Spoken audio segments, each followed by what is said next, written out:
na? Harap-harapan na tayong ninanakawan. I'm so disappointed sa mga binoto ko. Ano nangyari? Ano na?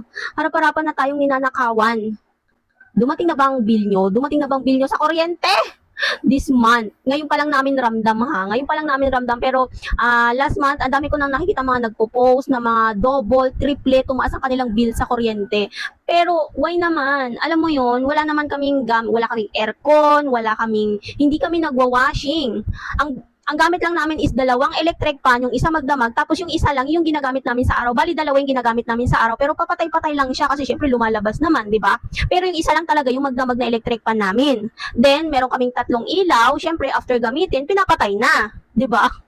Tapos tingnan nyo naman yung aming kuryente ngayon, yung bill namin. Ito yung bill namin no March 16. Ayan no, March 16 to April 16.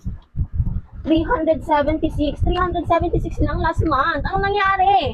Iyon lang din naman yung gamit namin ngayon eh. Dalawang electric fan and ilaw.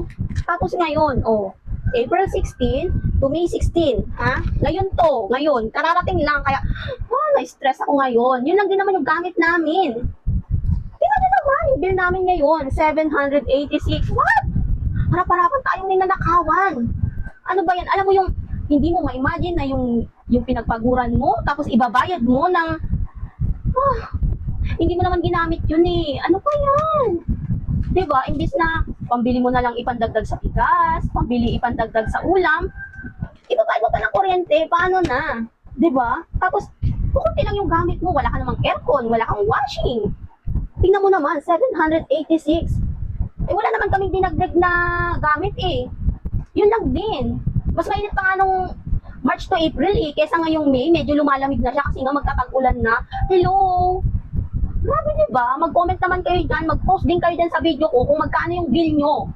Sabay-sabay tayong lumaban guys. Bakit ganyan? Nakaka-disappoint, diba? Tapos imaginein mo, pinagpaguran mo, tapos ibabayad mo lang na hindi mo naman ginamit yun, diba?